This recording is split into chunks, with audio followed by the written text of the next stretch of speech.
네, 여러분 안녕하세요. 강필승입니다. 21번부터 25번 마무리해 보겠습니다. 정렬 방법을 근거로 할 때요. 두 번째로 위치를 교환해야 하는 두 수를 고르라고 합니다. 정렬 대상 나와 있고요. 정렬 방법 한번 읽어 볼게요. 작은 것에서 큰 것 순으로 정렬하는 방법이고요. 가로로 나열된 수 중 가장 오른쪽의 수를 피벗이라고 합니다. 나열된 수에서 제외시킨다고 하네요. 20이 여기선 피벗이 되는 거고요. 자, 나열된 숫자가 이렇다고 할 때, 뭐, 위랑 같은 얘기예요. 피벗보다 큰 수 중 가장 왼쪽 수를 찾는 게 첫 번째 단계입니다.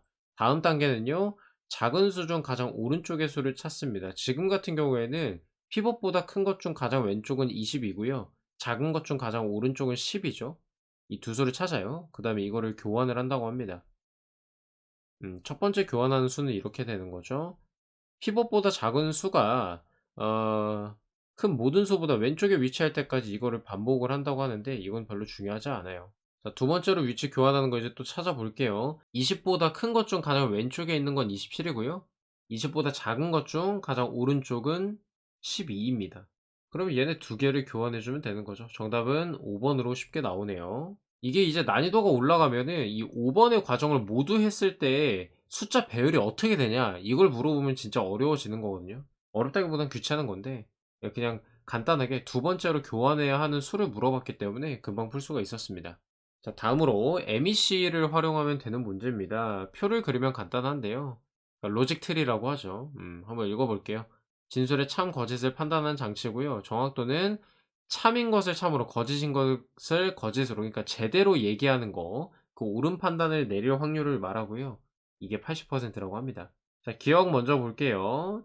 그 100건이라고 하죠. 100건 중에서 20건에 대해서 옳지 않은 판단을 내릴 가능성이 가장 높다. 즉, 100건 중에서 80건에 대해서는 옳은 판단을 내린다는 거죠. 그게 정확도가 80%라는 말이니까 맞는 거고요. 자, 니은 갑니다. 100개 중에요. 참인 진술이 20개고요. 그럼 거짓인 게 80개겠죠. 이 중에 정답률이 80%니까 참인 것을 참으로 제대로 얘기할 확률은 80 곱하면은 이렇게 되는 거고, 이 경우의 수가 이렇게 나눠지는 거죠. 참을 참으로 얘기하는 거죠. 참을 참으로. 근데 참을 거짓으로 잘못 얘기할 가능성이 20%인 거고요.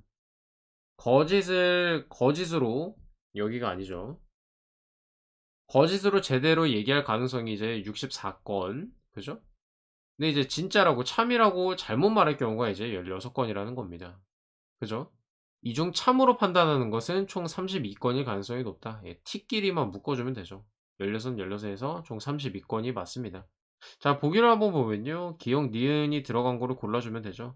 리을 볼게요. 90%래요. 100건 중에 참인 게 10건이라고 합니다. 그럼 거짓인 게 90건이겠죠? 마찬가지로 90%니까 9, 1, 81, 9 이렇게 되는 겁니다. 참으로 판단했다면, 즉 요거나 요거 이렇게 판단을 했다면 그중 거짓인 진술이 9건일 가능성, 즉 여기 말하는 겁니다. 참이 되는 거죠. 정답은 3번이 되는 거고요.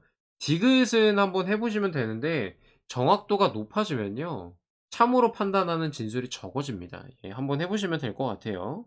23번입니다. 제가 개인적으로 좀 되게 싫어하는 문제 유형입니다. 귀찮거든요. 번거롭기도 하고. 한번 볼게요.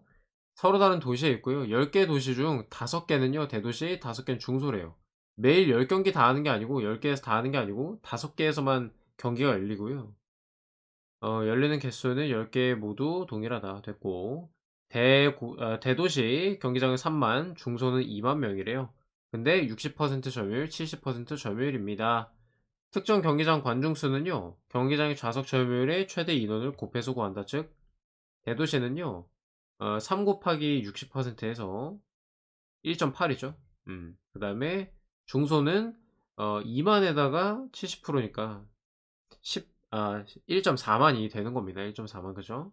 자, 1번이 큰 함정인데요. 이 5를 곱하면 9가 되는 거고 여기가 7이 돼서 이거 두 개를 더하면 16이라서 맞을 것 같단 말이에요. 근데 이거는 10개 도시 기준으로 봤을 때 16인 거고요. 그래서 이게 잘못된 거죠. 하루에 경기는 5경기장에서만 하기 때문에. 그죠? 2번 갑니다. 중소도시 경기장의 좌석 점유율이 10%포인트가 높아진다. 즉, 70%가 아니고요. 80%가 된다고 하면요. 대도시 한 곳보다 예 중소도시가 높아진다라고 합니다. 대도시는 1.8 이었죠. 근데 이게 중소가 1.4 에서 80%로 높아지면 해 봐야 1.6 이에요. 안 됩니다 상대가. 3번 4 개의 대도시랑 6 개의 중소도시라고 합니다. 그러면은 그 계산식이 이렇게 바뀌는 거잖아요. 요렇게 4 개랑 이렇게 6 으로 바뀌는 거죠. 그래서 7.2가 되는 거고요. 요거는 8.4가 됩니다. 두 개를 더해 주면은 15.6 이고요. 예 16 에서 15.6 으로 바뀐 거니까 분모는 16 이고 분자는 이 둘을 뺀 요렇게 되고요. 퍼센트를 구해야 되니까 이걸 해 주면 됩니다. 4로 나눠 주면 되고요. 25 인데 소수점 첫째 자리를 앞으로 당겨 줘야 되니까 2.5가 되겠습니다. 정답은 3 번이 되네요. 4 번이랑 5 번은 똑같은 원리여서요. 4 번만 한번 설명을 해 볼게요. 대도시 경기장의 좌석 점유율이 중소와 같다고 하면 70%죠. 70%. 그러면은 이제 3만에서 70% 니까 2.1이 되는 거고요. 5 개니까 10.5가 되는 거고 중소는 여전히 이제 2만에서 70% 니까 또 1.4만이고 곱하기 5를 해 주면 되죠. 7만입니다. 17.5만이고요. 이거를 2로 나눠 주면 예 11만 명 안 됩니다. 예 그래서 틀렸어요. 5 번도 같은 원리로 하면 틀리게 나옵니다. 정답은 3 번이 되겠습니다. 다음으로 달력 문제입니다. 근거를 판단할 때 8월 1 일의 요일을 구하라고 합니다. 7 월의 첫째 날 갑은 자동차 수리를 맡깁니다. 그다음에 그날 마지막 월요일인 네 번째 월요일 즉 월요일이 4 개밖에 없다는 거고요. 사정이 생겨 마지막 금요일인 네 번째 금요일에 찾아갔다라고 합니다. 금요일이랑 월요일에 각각 4 번씩 있다는 건데요. 이거를 달력으로 좀 표현을 해 보면 일, 월, 화, 수, 목, 금, 토 이렇게 됩니다. 제가 악필이 아닌데 이 태블릿 쓰기가 좀 상당히 불편해서 양해 좀 바라겠습니다. 1 년을 써도 아직도 이러네요. 자 한번 보면요. 월요일이랑 금요일이 이제 4 일씩 있다는 겁니다. 그래서 일단은 같은 라인에 4 일을 좀 그려 넣고요. 저 같은 경우에는 그냥 아무 요일이나 집어 가지고 하나 날짜를 넣었습니다. 그러니까 항상 이 보기 객관식 시험에서는 이렇게 그 검증을 할 수 있도록 만들어 주면 가장 빨라요 그냥. 예. 그러면은 30, 31 일이 이렇게 돼 가지고 월요일이 5 개가 나옵니다. 그럼 틀렸죠. 그렇게 되면 안 돼요. 하루를 앞으로 당긴다고 가정을 할게요 하루. 그러면은 금요일이 1 일이 되는 거고 여기가 29 일이 되는 거고 하루씩 당기니까 31 일이 여기 없어지고 여기가 31 일이 되는 거잖아요. 그러면 어떻게 되죠? 금요일이 5 개가 생기죠. 그러면 이 또 금요일을 없애 줘야 되죠. 그래서 하루, 이틀, 3일 당긴다고 가정을 해 봅시다. 3 일을 더 당길 거예요. 그러면 1 일이 여기가 되는 거고요. 2 일, 3 일, 4 일, 5 일이 여기 되는 거고 6 일, 7 일이고요. 이 월요일 기준으로 14씩 더해 주면은 28 일, 29 일, 30일 되는 거고 그래서 금요일도 요렇게 4 일이 깔끔하게 나오고 월요일도 4 일이 깔끔하게 나옵니다. 네 그럼 8월 1 일은 언제겠어요? 목요일이 31 일이니까 8월 1 일은 또 금요일이 되겠습니다. 정답은 5 번이 되는 거예요. 이렇게 푸니까 간단하죠. 일단 대략적인 규칙을 먼저 세워 놓고요.